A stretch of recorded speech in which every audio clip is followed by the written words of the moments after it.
live. And who will join us first? Who's here? Place your bets. It's springing into life. It's always, no matter how many times we do this. We should try and guess who's going to be the first person to say hello, shouldn't we? Karen Potter. Scully Woolley. Oh, now it's going to be tricky. One person's here. Say hello. Who's it going to be? No, 4 people here. Oh, it's Erica. Erica. Oh, we should have guessed Erica. Oh, I was close. Oh, you were close. Karen was the third. Oh, well, look, I win. If you missed that bit, we were trying to guess who was going to say hello first. I failed miserably. Hello, Michelle and Vicky. No, Michelle said hello. Hello. Hello. Hello. Hello. Erica Luda is the first person. Erica. Look. They're coming in now. Colleen, thank you, Colleen. Yes. Yes. Well. The hair. Many hours. Many hours. In the salon. In the salon. Thursday and Saturday. I mean, it's an interesting one, this, isn't it? Because hair for ladies is tricky. Well, for guys, yes. Someone messes up your hair, within a couple of weeks, you can sort it out, can't you? Yeah. For ladies, someone messes up your hair, you're done for. I never spoke about it, but I had my hair highlighted last May and then again in August last year. And when I had it done in August, the highlight, it just destroyed my hair completely. And it just turned into this frizzy mess and I couldn't do anything with it at all. And it was awful. I was so stressed about it. So I just left it, didn't I? I left it alone. Didn't even go in a hairdresser's for all that time. Oh no, something went, no, Karen, it was absolutely fine. What happened was I had an appointment for Thursday for a cut and a colour. But because it was a new salon, I'd never been there before, they had to do a patch test, a skin patch test, just to make sure that I didn't have any problem with the dye. So I had it cut on Thursday, which was totally fine, and then I went back yesterday to have the colour. So it was all fine. I mean, to talk about chalk and cheese with regards to the first hairdresser and the second hairdressers, it seems the hairdressers you've just been to know exactly what they're doing. They seem to know what they're doing. Well, clearly they know exactly what they're doing. Yeah. Whereas the first hairdressers, you know, it was such a strange one because your first visit, whilst you didn't enjoy the experience, you came out with nice looking hair. In May, it was all right. The highlights were okay, but I think when she re-highlighted it in August, I think she left it on. She seemed to leave the highlights on really a long time. Yeah. And it was just white blonde, which is not what I wanted. And I didn't want bleach. I told her I didn't want bleach, and she bleached it anyway.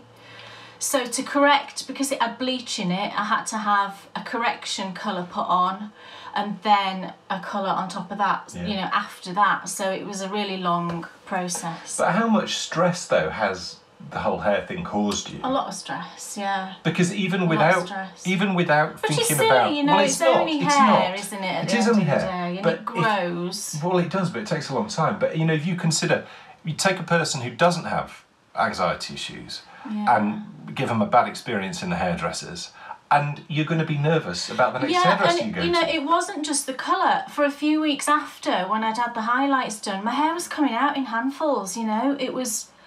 And I kept saying to you for months, I think I'm going bald. I absolutely think I'm going bald. And, you know, my hair's really fine anyway. And it was I just found the whole thing really distressing. So, and even, you know, I've been trying to build up to going back to a hairdresser, and I am finding a new one. I totally get it. And it's taken me probably 3 months to pluck up the courage to actually find one and go in and talk to them and tell them what I wanted. And, so. I mean, we were very lucky because we had a hairdresser for years who used to come to the house. We used to go to her in a salon, and she used to come to the house because she went private. And then she just stopped. She stopped cutting hair. Brandy Smith's asked if it's your natural colour. Brandy, it's close. It's close. Yeah, it's a bit lighter than this, my natural colour, and it will probably fade. You know, I only had this done yesterday, so it will fade. I feel a bit like Madeline Tosh yarn. Do you know when it's like a really saturated colour and you wash it and it fades a little bit? I feel like that's what it's going to be. It looks way darker on the camera than what it actually is. It does look darker on the camera, but it is the darkest I think I've ever had it. Although we did find a picture of when Bryony was about 3, the first time we walked to Hadrian's Wall. And it was dark. And it was dark. So I think you just forget, don't you, really? Because if you have it, I've had it light for such a long time that... For me, it's like going back in time. Yeah. That's good, isn't it? You keep kind of looking at me. It's just... It looks a bit weird. Isn't it fun, you know? And I think that's the other thing which I'm slightly envious of ladies for. I suppose you could grow your hair as a man, but if I grew my hair, it is literally like an afro. Yeah. So we won't be doing that. But, you know, it's so great that, you know, ladies, you can go and you can just change. You can, just but it's a scary thing, especially when you've got long hair, you know, and even, you know, when I came out, I thought, yeah, it's lovely, but it's so dark. I'm not used to it being so dark, but, you know, I do like it. I'm sorry to get excited, but someone has joined us from Nova Scotia. Nova Scotia. Now, there's someone I'd like to... Somewhere I'd love to go. Nova Scotia. That's very far north, isn't it? Yeah. Wow. Melanie, what's it like outside, Melanie, right now? Is it cold? Scully Wully, you had a perm. Gosh, I used to have perms back in the day. I bet we all did, didn't we, back in the day? I mean, my hair's curly anyway, but I did still have perms. Your hair's not curly. It is curly. It's wavy. It's wavy, yeah, but it's curly as opposed to straight. Yeah. Because this is straightened, obviously, yeah. Which is a good thing, isn't it? I mean, it's nice to have hair with a bit of... But I suppose too much curls could equally be as... That's where you need to difficult to handle. Adopt the frizzies. As bang straight, yeah. But now there's a question. And did we bottom that out one time? I'm recalling that we did. Why in America is your fringe? It's to do with a horse, isn't It's it? something to do with horses. Why in America you call your fringe bangs? I'm growing it out. Actually, I'm growing the fringe out. Is another thing I'm doing. Because I never used to have a fringe, did I? So I'm growing that out. But no, in America you call them bangs, and I looked it up, and it's something to do with horses, I think. You know, because the fringe on a horse, I think it's something to do with that. But yeah. Well, folks, we've gone straight into the excitement of Kay's hair visit. Stress and yeah. And I haven't even welcomed you to welcome to P.O.P Live. April. It's nearly May, isn't it? It is nearly May. And May's going to be a very exciting month. We'll come on to that. Okay. For many reasons. Although it was quite funny when you said, what happens on the 25th of May? To Bryony. And Bryony says, that's when the new Star Wars film comes out. And I meant it's my birthday. And she's like, Star Wars is out on that day. I said, anything else happening on that day? Oh, it's your birthday, Mummy. Right. That's so funny.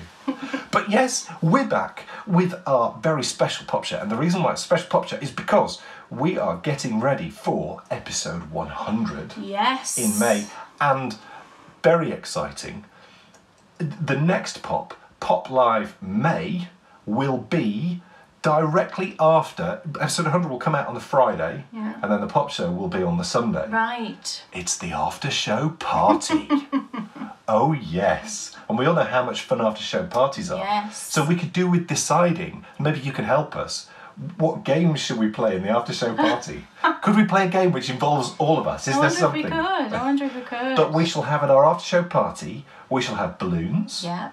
And we shall have cake. Cake. So why don't you bake a cake as well? Yeah, it might. I know that for some of you it's very early in the morning, so you might not want to eat cake. But just save the cake till later. You could have it later, or you could just have cake for breakfast, couldn't you? Well, you could. And it'd be great to see everyone's cakes in the Facebook group. Yes, you should post your pictures, but we'll have cake, we'll have balloons, and we will have games. It will be a proper after-show party. Yes. How very exciting. But we will as well come on to that later. What are we doing today? Well, we are, of course, planning our after-show party, which I've just said. Yep. We're going to get ready for Winifred pudding. Oh, yes. Now, that is exciting. I've made it once already. Yes, because this is... We wanted to try something new. Yeah. And it's a pudding unlike any other, and we'll talk a little bit about this in a moment or two, so we'll be talking about Winifred pudding. If you have any baker's questions, you guys seemed to really enjoy that last time, so there'll be an opportunity to ask baker's questions again. Okay. For anyone who's made Spotted Dick and has a question. Yeah. And we'll also be getting ready for a very special new adventure as well, which is cool. But first of all, we're going to draw our Gold Plus. Oh, yes. right, okay. Look at this prize. We mentioned, didn't we, that we'd pick this up on the last episode, was it? But we've got a lovely book about the gardens at Lowther Castle. And it's lovely. It's full of information about how they were built and all of the different types of plants in there and, you know, the people that designed it. So it's a lovely book, and then we've got some seeds. Yes. It's blowing out a bit, isn't it? But you can see. Pull it back. Oh, pull it back a bit. Okay. Oh, it's still a bit blowy. Sorry. But basically, it's a mix of wildflower seeds that attract bees, and we thought that was really sweet. You can have a little bit of, if it's going to America or another country, a little bit of England in your garden, or if it's going to England, you can have a bit more. Yeah, yes. You can never have too much England. Yeah, so we thought that made a nice change then. Well, as we said last pop, from now on, the Gold Plus prizes will be something that we've picked up whilst we've been on our most recent adventure. Yeah. Yeah. Unless, of course, it's outside of a season of adventures, then it'll be yarn or something lovely. But while New Adventures is running, we're always going to pick you guys up something. And from the gift shop, because we love a gift shop. Yes. It's mine and Bryony's favourite bit. We're like, oh, where's the shop? And it was a particularly good shop, actually, wasn't it? It was a very good shop, yeah, it was. So I shall hit generate. It did remember. I shall hit generate. Okay. The winner is 184. So let's scroll through and find out who has won that rather cool prize. We just have a random list of you all every month, and that's how we pick the... Great name! Who is it? Oh my goodness, just let me double check. Yeah, all cool. 184 is Peggy McCracken. I think I've posted yarn to Peggy. That name sounds familiar, I think. I love that name. Excellent. Yes. Peggy, so when you watch this, just get in touch, just remind me of your address, and I'll get those sent out to you. Is she in another country? Yes. Oh, brilliant. So that is going off to another country. Yes. Fabulous. We are in the presence of greatness. Oh, who's here? Yes, we have been joined by the one, the only... Who? I was trying to look. Grace O'Neill. Grace is here, I know, I saw Grace's name. I think it might be the first time. Oh, Grace thought it was our name. Grace, is it the first time you've been here? I think so. I can't believe that. I think so for Pop Live. Grace, of course, we love who Grace. wrote Grace, I love you. the most superb diary of Edinburgh Yarn Festival. She did. Yeah. And I didn't realise, Grace, that that's where she'd studied. And that's why... Right, yes. Yes. So, of course, it feels like home. Yeah. And is that where Sarah studied too? Yes. It is, isn't it? Sarah Holmes, who is... I haven't seen her name. Disgraceful. Don't know where she is. Is the doctor in the house? That's the question. Yeah. Or maybe, I haven't seen... Maybe there's other doctors in the house. She's probably out running. She's doing a marathon in a couple of months. Yes. So she's in heavy training, isn't she? She is. Yeah. So, speaking of running... It is the first time, Grace. I cannot believe it. It's disgraceful. Well, it's marvellous to Not see acceptable. you. The last time I dropped on one of Grace's live broadcasts on Instagram, she gave herself a nickname, and I can't... Or maybe I gave you the nickname, Grace, I can't remember, but I can't repeat it. Oh, right. It was very funny. Terrible. Well, look, speaking of running, we need to check in on the Climb Every Mountain Cal. Oh, yes. Team Cool, Team Kenton Cool, is doing really well this month. 1,649.73 feet. 0.73. Yes, very important. Very important when Team Finds the Knitters is on 2,188. Now, my concern is, and of course it's not a concern because this is fact, they'll all start piling in now. Oh, it's the end of the month. Yeah. There was loads though when I was adding them up, and there seems to be like a mass of socks, which I just loved. It was tons and tons of socks, which I thought was brilliant. Yes, absolutely. Absolutely. Going to need them going up the mountain. Now I see something over there. Are you tipping people off about something? Well, I might. You should. Should I? Look, let's just do it. Okay. Just do it. I didn't know whether you'd let me or not. Of course I'll let you. Look, we're among friends. Now? Ladies and gentlemen. Shall I say what well, it is? I'm going to build up for you because you'll underplay it. I'll just say it's not that. You'll underplay it. Oh, Kay'll underplay it. Look, we've got a 100th episode, and this actually it fits. Before we move on actually to 100th episode and what's over there, just to finish off the Climb Every Mountain, next month, next Pop, after show party, we will be awarding the first quarterly prizes. Yes, we will. Yes. So Climb Every Mountain, first quarterly prizes. Yeah. It will. We sound like a business. And it sounds like for the sales team. Pull out some your of my quarterly prizes. I'll maybe pull out some of my hand-dyed. You can see my mountain of hand-dyed that I've got to post tomorrow. So if you're watching and you bought some yesterday, it's in here, and it'll be going out tomorrow. So, but yeah, I'll maybe dye a couple of skeins up special. So quarterly prizes for climbing around to next month. But now we really can move on to the 100th episode and what is over there.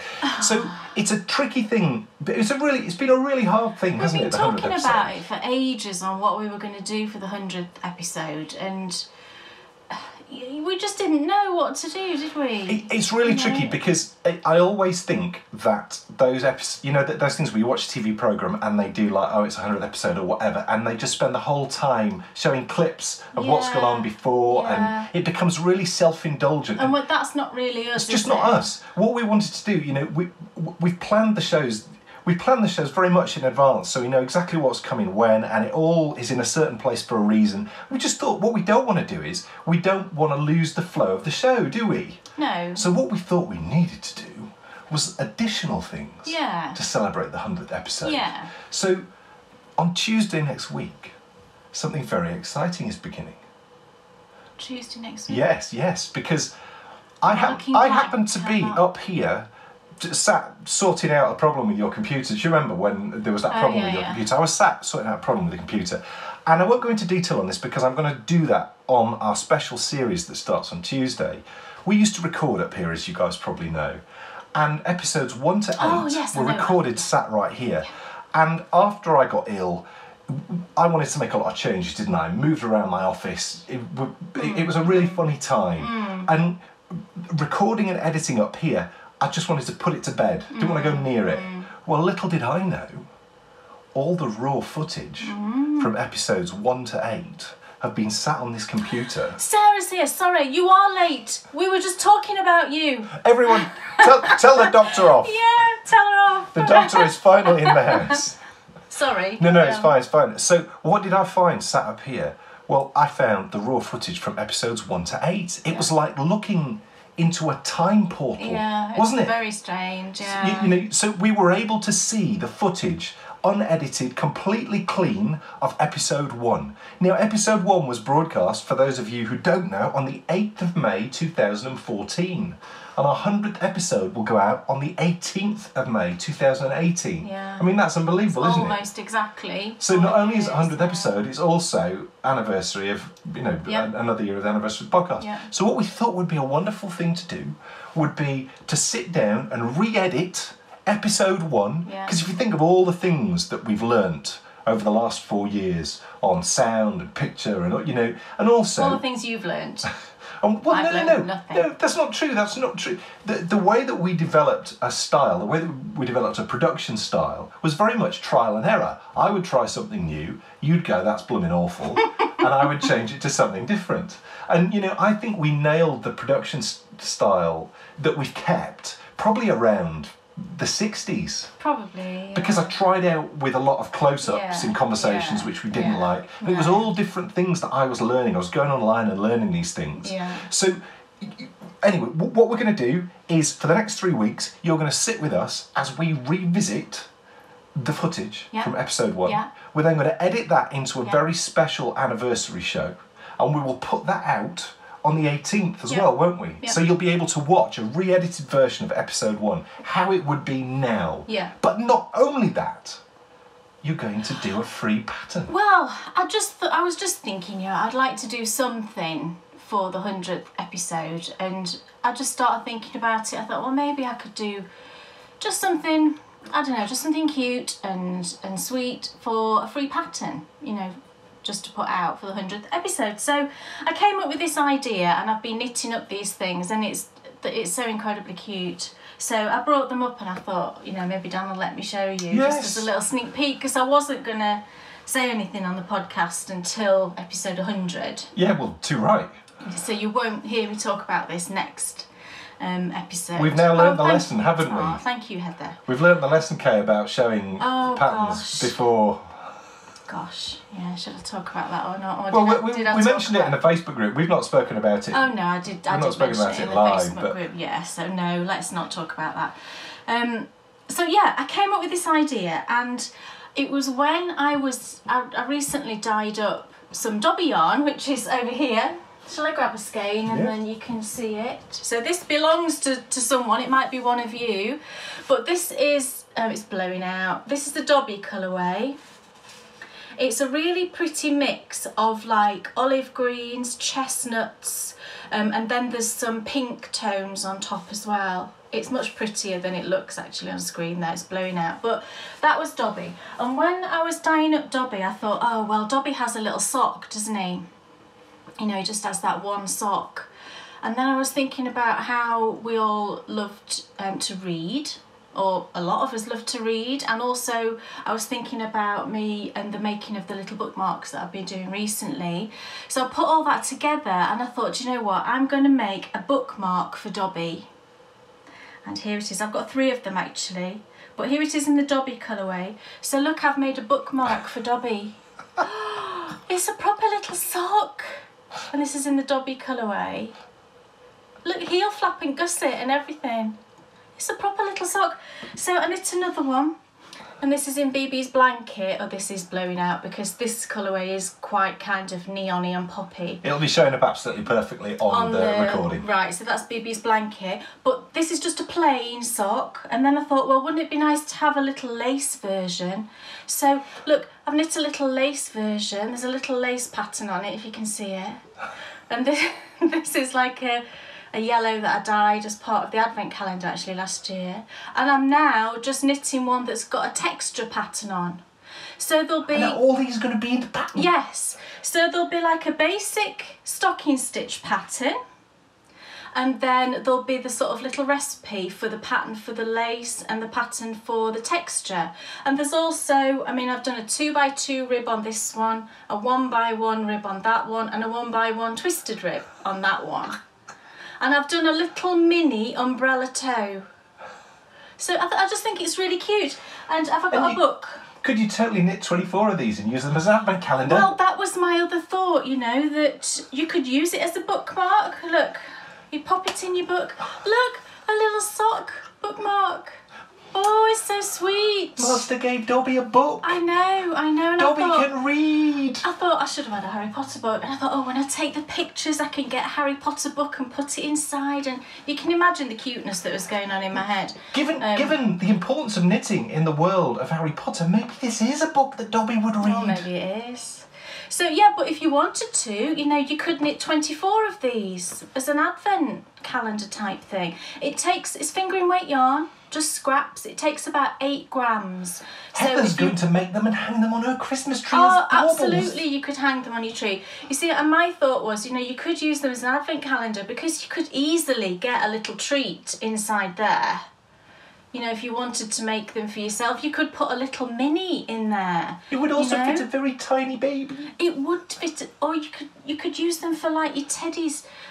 Bryony's like, oh, will they fit Big Teddy and will they fit? The uses are endless. I know. So it's just really cute, and they're so cute to make. Hold on. What? Look. Here's a plan. Don't stretch it No. with your big sausage fingers. If you knit 5. Pull them all together, knit a hand, you'd have a glove. Look, it's in the bend. Look, I'm bothered that you're stretching it. My pretty little socks. So I'm just knitting one more at the moment. That's got, like I said, it's got just like this really pretty texture pattern on it. And then I'll be writing up the pattern and that'll be going out as a free pattern to everyone. To celebrate the 100th episode. 100th episode. I just thought it was cute. And it took me, you know, an afternoon to knit one of these, so you could plan it out if you wanted to knit 24 of them for Christmas and just do one every so often just to make sure you get to the 24, you know, before the end of December, before the beginning of December, I should say. Kim Tucker's going to put them on her dog. Yes, on your dog. Holds a gift card. You could put them on presents, couldn't you, to if you've got a knitter friend, you know, for Christmas, you could put one of those on as a gift tag for Christmas. There's all kinds of... little girl, if you knit a pair of those for a little girl, what little girl is not going to get excited about that? Because the uses are endless. For their dolls or their teddies or whatever, yeah. Or for some little boys, they're action men. I suppose so, yeah. But, you know, and it's a heel flap and gusset, and I know not everybody likes those, but honestly, it took me like 10 minutes to knit it. And if you've never knit a heel flap and gusset, it's a perfect practice. It's a perfect little practice because it takes you no time at all and it's a real little sock, you know. So that's what I'm going to be doing. Tom Thumb socks. Is that silly? Do you think that's silly? No. Or I was like... Clearly not. When I was knitting, I was thinking, oh God, this is just silly, isn't it? What are people going to say? And I'm going to call it a bookmark for Dobby. That'll be the name of the pattern. I've checked on Ravelry and there's... It doesn't take people long, does it? Karen Potter wants to know how many each one of them gets to climb every mountain. You're going to have to update the spreadsheet. Oh, I don't know. How many feet would that be? 1. Well, if a pair of real full-size socks is 18 feet, gosh, I don't know. I'll have to have a think about it. I'll have to work it out because it's like 8 grams. I can work out proportionally what that will be. So yeah, I hope you think that's cute. I think it's very Don't cute. tell anyone. It's a surprise. Shh. Say nothing. Act casual. So the 100th episode and building up to that, you know, we hope it will be really cool and really exciting because, you know, we've already started filming the re-editing of episode 1, and that has been unbelievable. I mean, it's just been the strangest thing. Emotional because it's looking back. Yeah, we were saying that whilst we were. Yeah. You'll see, you know, because we were filming ourselves watching it effectively. And it is a very strange feeling, looking back on yourself, knowing what you know now. Yeah. And just, I kind of wanted to jump in the screen and talk to myself. Yeah. You know, and just prepare myself for all these things that was going to happen. Because I mean, it really was. I mean, if you think about the timing of when that episode went out, I had the operation on my neck on the 1st of April. Yeah, yeah. And Lucy had died. Yeah, my cat died the day before Dan had this surgery on his neck. She was very old, she was 19, you know, I'd had her all her life, and I knew that the end was coming. She'd not been well for a long time. And it was literally the day before Dan was due in for that surgery. I knew she wasn't right, so I had to take her to the vets. So I had to do that the day before. You know, and it was just unbelievable. That's not how it happens, though, isn't it? You don't just get one thing happening; you get a wave of things. But then it was me. When I was in hospital, I was thinking of all the things that we should just do because life's way too short. With your neck. Yeah. Yeah. And I remember thinking, you know, you were about to bring out Mr. Bakery Bear. Yeah. I just thought, you loved what we enjoyed watching podcasts, you know. I remember us sitting down at lunchtime, we would watch a podcast. Yeah. So that's how the podcast came about. But then, of course, you know, 7 episodes after that, blooming cancer hits. I know. I mean, it's just unbelievable, really. No. Unbelievable, though, how something like that, something so... We would never have done something like that, ever have done something like that. No, and actually, if we hadn't done it when we did... We never would have. We never would have, because we never would have done it after... The window. Dan's diagnosis, and we had all that to deal with. We never would have done it, so... The window it must have been a fate type thing. It's totally fate. Yeah. I mean, it's unbelievable how things happen, and it does make you think that there is, you know, there's someone up there pulling strings. Yeah. Because, you know, if you think about the amount of support through the whole, you know, certainly I you know, from my point of view, the amount of support from when all those blanket squares were coming in. I mean, granted, in the end, there did end up being quite a few. There was a lot, and actually I've got the blanket, I should have brought it in, shouldn't I? I've got the blanket in the closet in our bedroom, but you know, there was way too many squares to make into one blanket. It would have been the size of... The house. Yeah, it really would have. So we could all have got under it. Yeah. So the other ones I made into smaller blankets, and I actually took them... I gave one to Mum, and then she took another one to someone else. So it was kind of, we sort of shared that love around. Yes, which was exactly the thing that we had to do. Yeah. But, you know, it's just unbelievable, really, how now, 4 years later, it seems like so much has happened in those 4 years. Yeah, definitely. It's like, you know, it's like your life before and then your life after. Yeah. Crazy. Yeah. So, episode 100... You know, you're right, Marion. Everything happens for a reason. It does. It's absolutely. I really believe that. And even when you're in the midst of something which you feel like is the worst thing ever, ultimately, when you get through the other side of it, you can look back on it and think, well, yeah, you know, some good things did come out of that horrible situation, and we've done that a lot, haven't we? Well, we have. You know, the ludicrous thing about everything that's happened to us is, it's difficult to say that I would change anything, because if each of the things hadn't happened, we wouldn't be sat here now. That's true. Yeah. And, you know, it just seems crazy saying that, because I would never say to anyone that getting cancer is a good thing. No. No. But episode 100 should be super fun. Free pattern, reissue of Wendy's episode right. 1. Bryony has grown up while we've been watching. Absolutely. Yeah. She'll be 13 in October. Oh my goodness. She's taller than me, you know. She's downstairs singing to The Greatest Showman currently. And I was talking to her today about the pub where we had a drink the day we met. Right. Because the pub's name is the name of our street. It is. Can you believe that? So the day I met Kay, we went for a drink in a pub that is called the same thing as our street. The same name as our street. Yeah. I mean, it's just unbelievable. It's weird how things happen, isn't there? And also as well, weird that we should meet in my hometown. We did, yeah. That's crazy because you didn't come from York. No. And I hadn't lived in York for a long time. No, yeah. So just, again, you just got to think, there's something weird going on here. She said, that's not weird, Dad. Yeah. I said, what are the chances of that? Have you ended up living? Yeah. She was asking me about flooding of all things today. Oh, right. And the reason why I mentioned that was the first house we lived in, not long after we moved out of it, it flooded really badly. It did. It had like a little stream at the back of it. Which was beautiful. It was beautiful, but my goodness, it was tricky. I mean, we'd have been in real trouble, wouldn't we, if we still been there? Yeah. My goodness. But we are also, before episode 100, we have episode 99. And episode 99 is going to be epic for two reasons. The first thing is we filmed already at Spring Interval. We did? Yes. Yes. So there's going to be a little... And the cool thing about this little bit of filming, which we'll show you in episode 99, is we didn't just go and film at Spring Interval. Oh, no!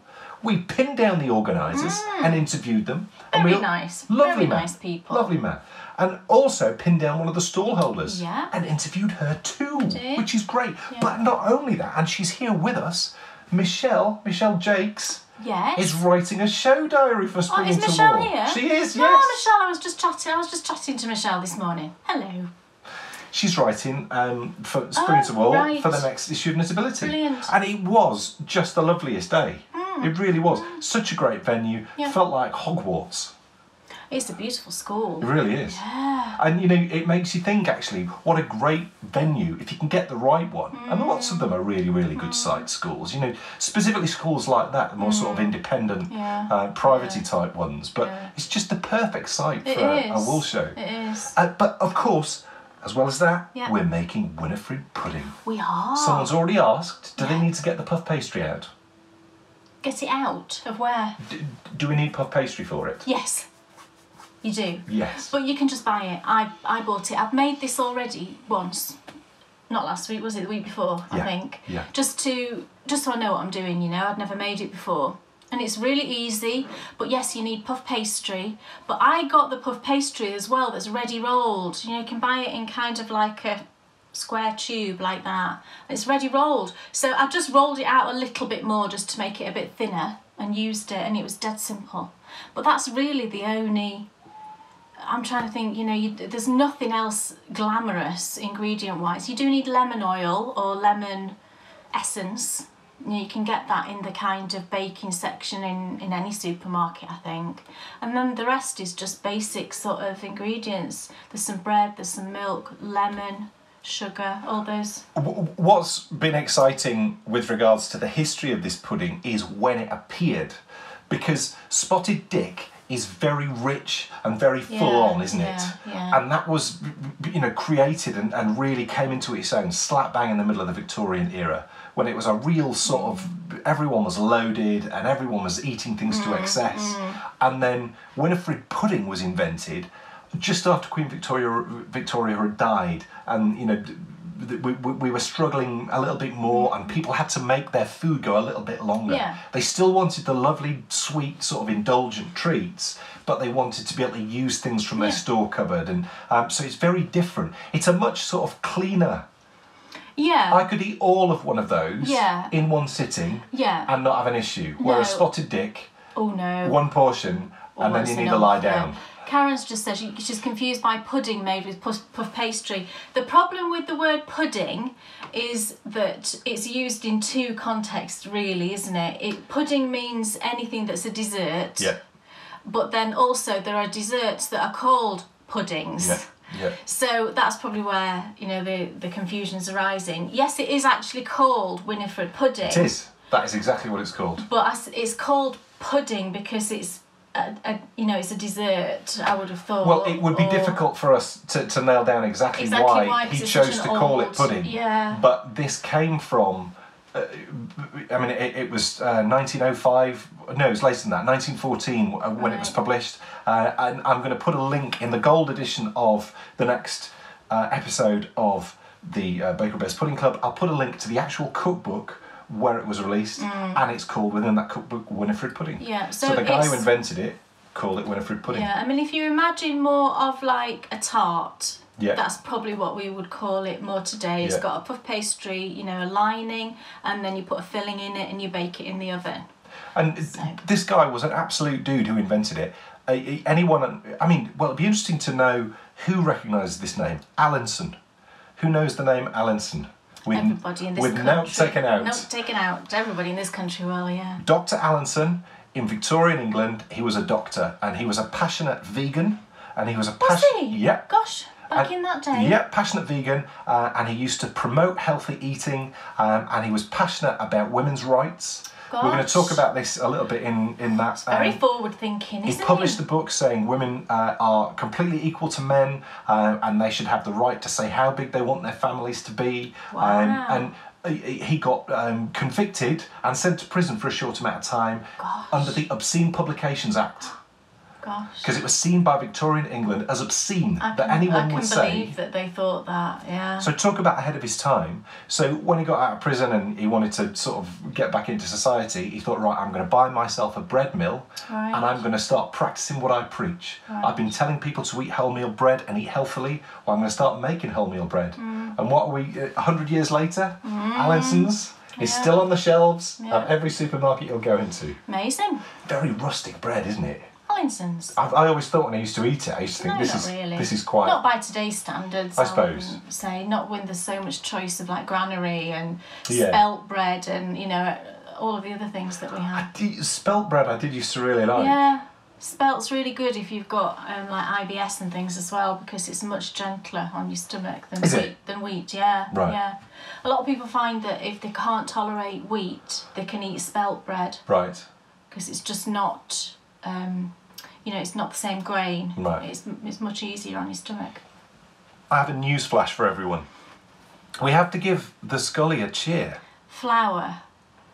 Why are we cheering Scully? I've missed it. Give the Scully a cheer. What did she say? We'll look back. Yeah. Oh, I love spelt bread from Betty's. I've never had that, Scully. I've never tried it from Betty's. Oh, we must pick some up next time. Yeah, well, no. Oh, we don't really eat bread. It's a nice thought.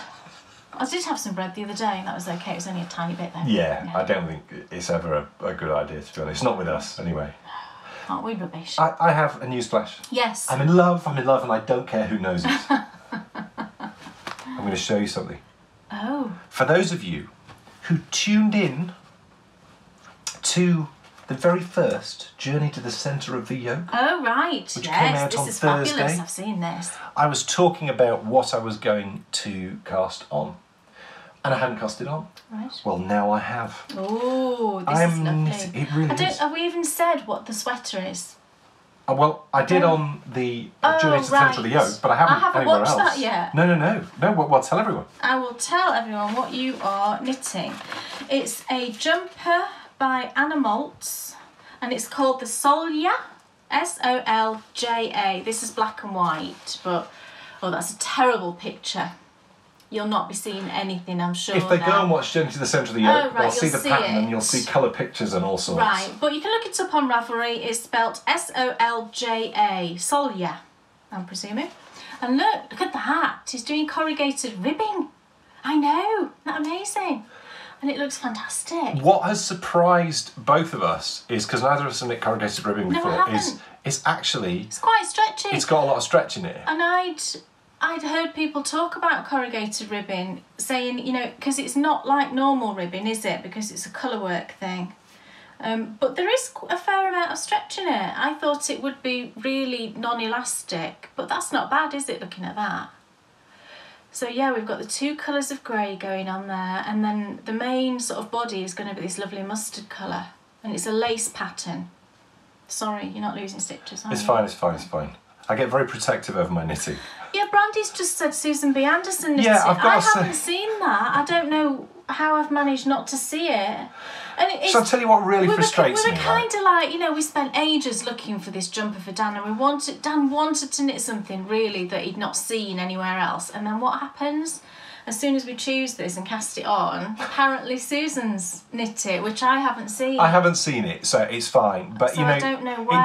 It does really, really frustrate me because unfortunately I do get swayed big time. She wears it on one of her podcasts. I'll have to have a look, Brandy, yeah. I get swayed big time by what I see on Instagram, as we spoke about at length, you know, a few podcasts ago.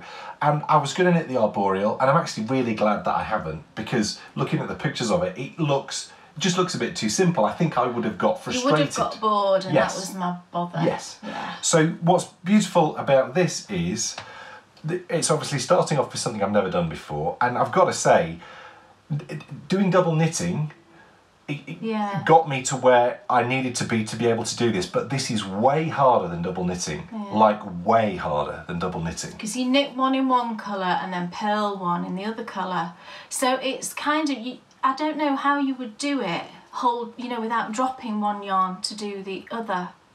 I'm sure there will be a way. I'm sure there will be a way, but I couldn't. But to be fair, that's flown off, really. Oh, yeah. I mean... So, you know... And it was only a few rows, so really... It sort of seemed... Do you know what? Part of me was disappointed... When you'd done it. That I'd finished. We could have made it longer, but we just thought, well, we better just follow the pattern. I think we need to trust the designer. We're just going to follow the pattern, because it isn't much of it's only a little bit at the bottom when you look at the pattern. So, what this pattern's got in it is, it's got in it lace, which I've just started. I've just done 10 rows of lace. 10 rows? 10 stitches. I get confused between stitches and rows. I keep talking about stitch counters. Yeah. And now I'm saying rows instead of stitches. I'm silly. But just start the lace, but then yoke at the top, and the yoke looks lovely actually. I mean, it really does look lovely. It's like different colours. 3 rows of flowers on the yoke. It's lovely. Min, was it used originally? Was it Navia 3-ply? Navia Trio. Is that the 3-ply? DK weight, it says. We're using DK weight, but this is drops. Which one is it? Charisma. Charisma. Look at me go. My goodness. It's a superwash wool, but actually... It's bit spliced. It's bit splicers. I just thought I'd try it because it didn't look very superwashy to me. It looks quite woolly. So I said to Dan, I'll just try spit splicing it, and it did it, you know, and the join it felt strong. So we were really, really pleased that we could do that because they're just 50-gram balls, aren't they? So it's quite a lot of joining. Yeah. Sarah, you're right, it was in pom-pom, I think, wasn't it? Was it in pom-pom? Oh, was it? Right. But it was like 8 years ago. It was ages ago. Oh, it was a while ago, yeah. Yeah, it was. But yeah, cast it on, loved it so far. Really, really loved it actually. And I'm really glad to have cast this on because, you know, there's going to be lots of knitting to get through the body of it. And I've sort of hit an interesting moment with the Samantha. Because we've got to the top of the Samantha and the instructions in the pattern aren't very good. So I emailed the designer about a week ago, haven't heard anything, so I've Instagram messaged her now, so we'll wait and see how she responds. Yeah. Because there's key pieces of information that just aren't there. No, there isn't. And you know, you could assume, but when I've sat there for hours knitting so far... I think the problem is that I think sometimes some designers write patterns under the assumption that the people that are going to be knitting it are very experienced garment knitters. Whether you are an experienced garment knitter or not, you surely can't assume that someone will just think, oh yes, I'll now put that on waist yarn and I'll leave that. And... Yeah, no, she doesn't tell you. You know, you knit up to here, and then you've obviously got to knit the front and the back separately. But she doesn't tell you what to do with the stitches that are on the back. she just references knitting the front. And then when you go to the back, it's just as if the back stitches are on your needle. And I said to you, well, surely you put them on waste yarn. I can't think of any other thing that you're supposed to do. You can't leave them on the needle, can you? Unless you put them on another needle and forgot about them. You could just put them on another cord, I suppose. Yeah. Excuse me, I suppose. Yeah. And, you know, I think she's maybe assuming that people will know that they've got to put those stitches on hold. But I don't think that's the right assumption to make, because... Well, it isn't. I don't like guessing, especially when it's something like this, where you've knit all We've knit hours and hours and hours and hours. Yeah. And, you know, I wouldn't want to make a mistake And now. that's just really one line of instruction that you need to put in there. Well, two, I suppose, when you put them on, take them off. Yeah. Yeah. I mean, it's not a complicated procedure, is it? But it's something that I don't think you can really miss out, just ignoring the fact that you've got this bunch of other stitches on your needle. Yeah. So we're waiting kind of to hear. So I was pleased to cast on another sweater. Well, it feels right. Excuse, it feels right. It just feels good. And I'm really pleased to be doing lace again. You know, yes. But I love lace knitting. You do? I don't know about you guys. Who loves lace knitting? I don't know what it is about it, but there's a certain... You have to sort of concentrate a bit, and you like that, don't you? Yeah, I mean, I can't remember where it was or who it was, but someone someone put somewhere that when they want to relax, they want mindless knitting. Yeah. Well, I can't relax. No, you're the other way. And I don't know. I mean, it depends how people's brains are worked. And I wish that I could relax with mindless knitting, with just like straight knitting. But you find your mind wanders. My mind wanders, and quite often, if you put me in the environment that I like to knit in, and I'm not engaged by the knitting, my mind will wander to some pretty dark places. And I think you're of a similar mind to me. You're better when you're engaged. I'm very good at going to dark places. Yeah. Absolute expert on it. But you know, it picks up on how everyone's different, and you know how they're wired different, and you know, hopefully there'll be a time in our life when we will be able to knit boring straight things and it not take us off to odd spots. Marliesha, you just asked the name of the pattern. It's the Solja sweater, Solja, by Anna Maltz, and it's on Ravelry. It's on Ravelry, but it's also linked in. Everything's linked in Journey to the Centre of the Yoke, which came out on Thursday. Yeah. And it was fun. Yeah. It was really fun sort of developing that. I need to watch it. Yes, you do. I've watched it. It's all right criticising Sarah for not being here for the start of P.O.P. I didn't criticise Sarah. Just not cricket. When do I ever criticise Sarah? I'm He's joking. talking absolute hogwash. I'm joking. Now, new adventures. I really loved Lowther Castle. Yes. And we hope you did as well. It was a really it was a different one for us because we were obviously picking up on Beatrix Potter's story whilst weaving in the story of that stunning building. And what a stunning place. It was lovely. We really enjoyed it. And what an amazing... I would love to have met Hugh Lowther. I know. And He sounded so cool. What's the obsession with yellow? I know. Maybe he loved It actually made me want to knit a yellow sock. All that yellow it was. I've just got yellow in my head, and I'm not a yellow person normally. Something that we must do, and I know we said it in the show, we must go back in the middle of the summer. Yeah. Because that garden gardens, is clearly gorgeous in the summer. And I mean, lovely to find another playground similar to... So, I mean, it's a perfect spot, actually, for any age people, to be honest. I mean, I think Bryony's getting a little bit big. Right. She seemed quite positive about it when I... She was, but you weren't... I went in with her. You were just off doing a bit more filming. So I went into this kind of castle, this wooden castle thing, and it was big, you know? It was this big thing in the woods. And the majority of the children, I would say, would be like 10 and under that were there. And Bryony's very tall now, you know. She's like an adult-sized person, really. She's more than an adult-sized person. Yeah. And getting... I love the fact that she loves it, though. Oh, yeah, I mean, she enjoyed it, but getting into... No, I love the fact that she loves being tall. Oh, she likes being tall, which is great, yeah. Thank goodness. But just her physically sort of getting into these spaces, I think, you know, was a bit awkward. And she did it, and, you know, she was fine. But I think the time's probably getting close where she'll probably say, oh, I'm too tall, too big for that. I think half the issue is, and I think this picks up on so many things as we grow older, and it's wrong.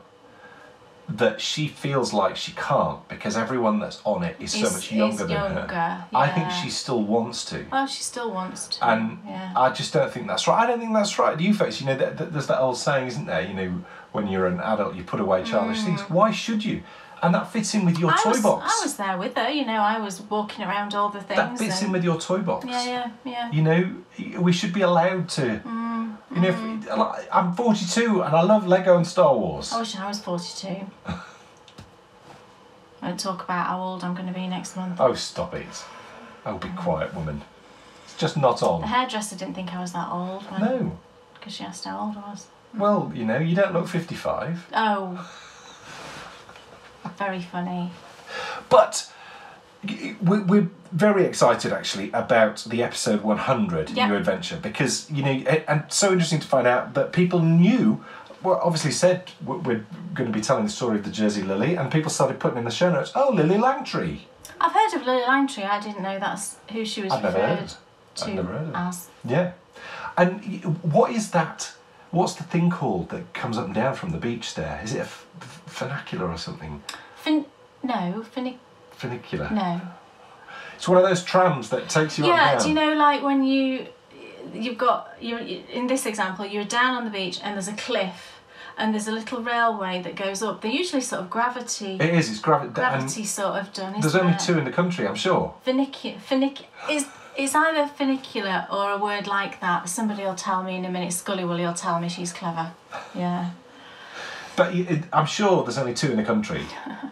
And also as well, the pier is really famous there as well. The pier is amazing actually, Saltburn. It is, it is. I mean, it's not as long. It's a lovely beach at Saltburn too. It is. It's long. We went, didn't we? But it was really full when we went. Oh, yeah. It was during the summer, not last. It wasn't last year, I think it was the year before. Good for fish and chips. Fish and chips are really good, yeah.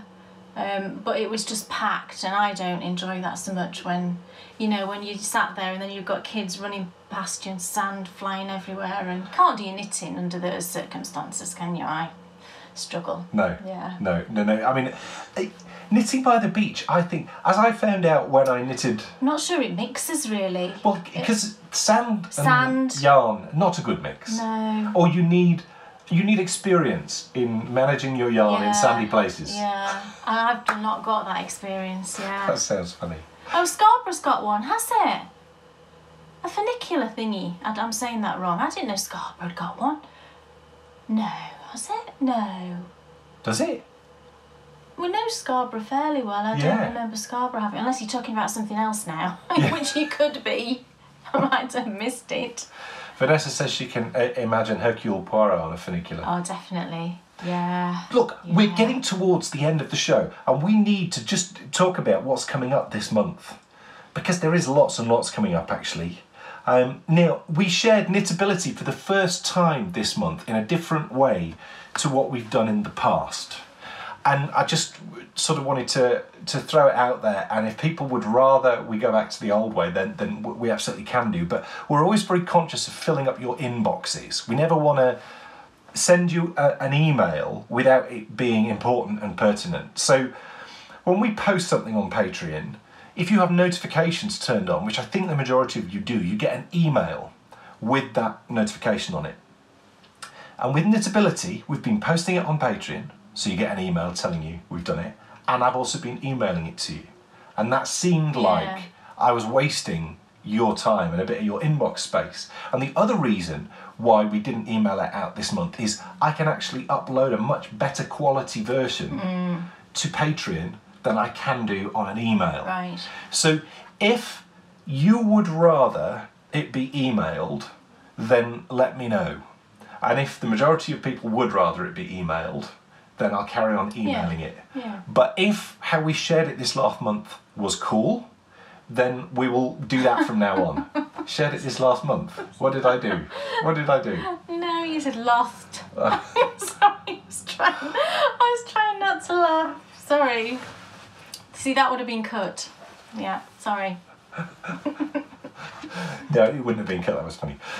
So yeah, I mean, It's a tricky one. It's a tricky one because, you know, I know that some people really do rely on the emails. Yeah, a couple of you are saying that you like getting the emails. Right. Well, you know, if the majority would rather keep it that way, then I most certainly will keep it that way. But I think what you guys need to remember is the quality of the one that I can email you is about 10% of the quality of the one that's on Patreon. So I'll carry on emailing it to you if the majority still want that, but it definitely would be worthwhile you just dropping on the Patreon page and downloading the version that's there.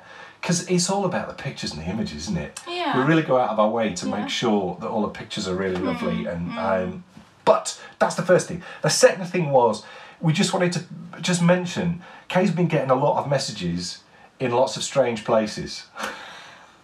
That sounds weird, doesn't it? Yeah, I tend to get messages from, you know, not just you patrons, from everyone, you know, from lots of people really, but I tend to get them everywhere. And it's very, very... two things are very difficult, aren't they? The first thing is, it's difficult to keep up with all those platforms. Yeah. We do a lot of work to keep up with all those platforms, but when it comes to you guys, when it comes to the patrons, we want to be able to, first of all, prioritise you guys. Yeah. But second of all, if you message Kay on Ravelry, we don't know who you are. But if you I won't necessarily know. Sometimes I will, but sometimes I don't, because it might be your Ravelry name is like mine, you know, bears no resemblance to who I am. And then if you only sign it with your first name, again, I can't make the connection as to who you are as a patron. So it, you know, and I don't like then going back and saying, who are you? You know, I think that's kind of rude, isn't it? So the best way, as I know lots of you know already, but you know there's lots of new people who won't know this, the best way to get in touch with us anytime, and that guarantees you the quickest response and also makes it easiest for us to know straight away who you are and to be able to respond accordingly, is to email me. Just send the emails to me, and that's Dan, D-A-N, at bakerybears.co.uk. Yeah. And that way then I can get it to who it needs to be in front of, namely you or me, and get a response out really quick, which is what we really like to do for you guys, because you're really important to us. So, contacting us. 100th episode, of course, is, put it in your diaries, on the 18th of May. Behind the scenes, as we look at episode 1 for the first time in 4 years, starts on Tuesday. We have a Magic Loop sock series coming this month. Kay will be thinking, I'm not doing that, am I? I know. You're not. I am. Am I doing that? I've done one of those, haven't I? I'm doing that. You're doing that? Yes. Oh, you are. Yeah. And I've chosen your yarn and wound it up and everything. Thank you very much. Thank you very much, caller.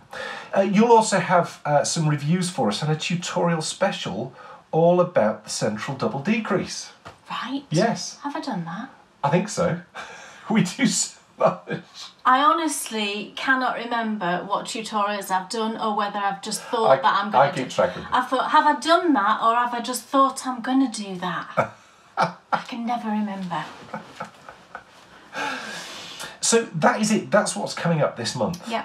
And that pretty much, I think that covers everything. Do you have anything else you'd like to say in the last couple of minutes of today's? Any questions on the we said the bakers thing, didn't we? I don't think anybody's asked. If anyone has any baking questions, now is the time to fire us. Brandy, no, I didn't get round to dyeing up Dumbledore. He did go into the mini sets.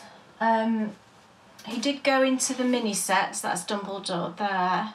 But I just ran out of time. And the weather turned and I couldn't get it dry quick enough for the update on this time, but I'll do it next time. Cool. Yeah. Cool. Anything else from you before we finish? I don't think so. No, I can't think of anything else. Cool. Well, guys, thank you so much for watching. Don't worry, we're not going quite... Oh, Pop went by too... Yes, I know it's way too fast. I know, it just flies, doesn't it? But so if you just say maybe just an email saying... I know, it does. It's like the quickest hour ever, Vanessa, isn't it? It is. Awesome. Yeah, I mean, that's a good point from... Is it Jana? Jana. Am I pronouncing that right? What a pretty name. Did I pronounce that right, Jana? Do tell me now, and then I'll know. Penny, I didn't even see your name pop up before. Penny's been chatting away the whole time. Actually, I must have missed it, Penny. That's terrible of me, isn't it? How remiss. But Joanna made a really good point there, and that is what I could do is I could send out so people get the better quality one.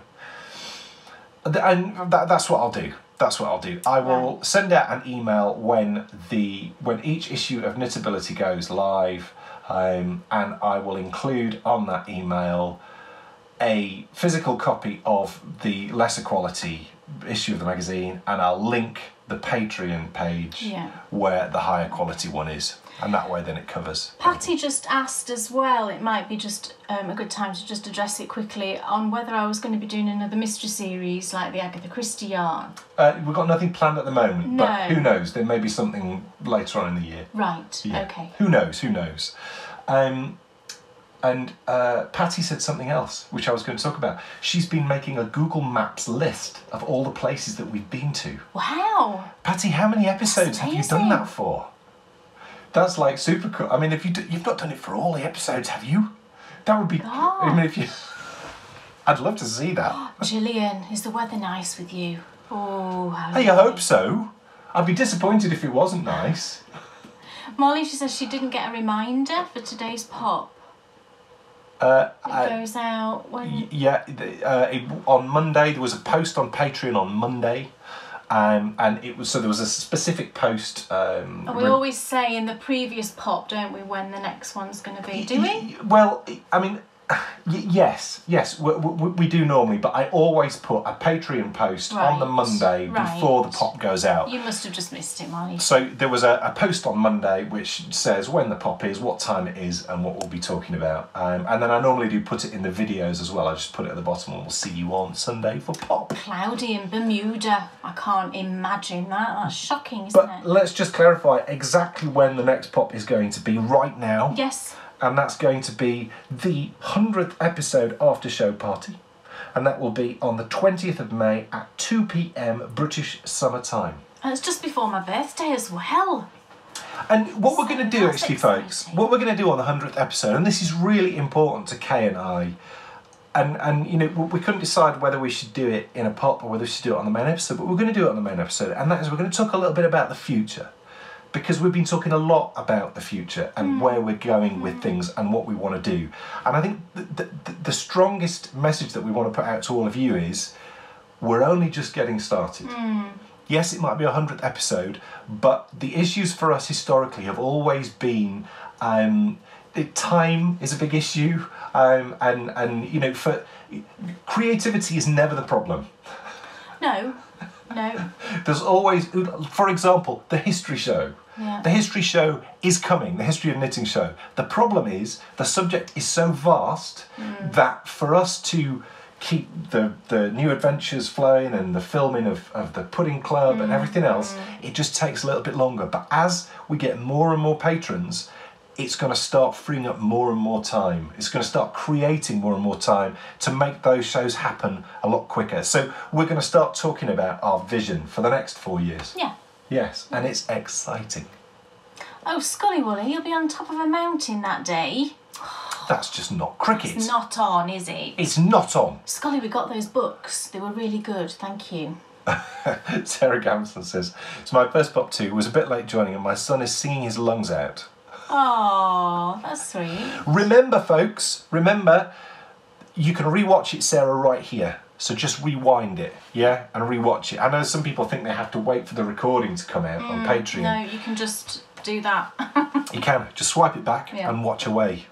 Cool. That's it. I think that's it. Thank you so much. Gosh, it did go quick. It really did go quick. Yeah. We've covered so much. We have. What an amazing month it's going to be. And the next time we see you, it'll be after show party time. So balloons, cakes, party hats. Bryony wants to get helium. How do you get helium? Do you know, for your balloons, she wants to do the funny voice thing. Well, I think what you have to do is just go into a shop, buy a load of balloons that are filled with helium and bring it home and drink it. And undo them. I've never done it. I'm a bit scared of doing that. Let's do it. I'm a bit scared of it. Yes, that'll be cool. Would it, like, you know, my whole health anxiety nonsense, would that do anything to you? Sarah Holmes is going to be laughing her head off at me now. These random thoughts that go through my head, she knows them all. Stop it, you nana. Folks, thank you so much for watching, and we will see you on the 20th of May at 2 p.m. British Summer Time for the 100th episode after show party. do not miss it. Yeah. We'll see you then. Bye everybody. Bye.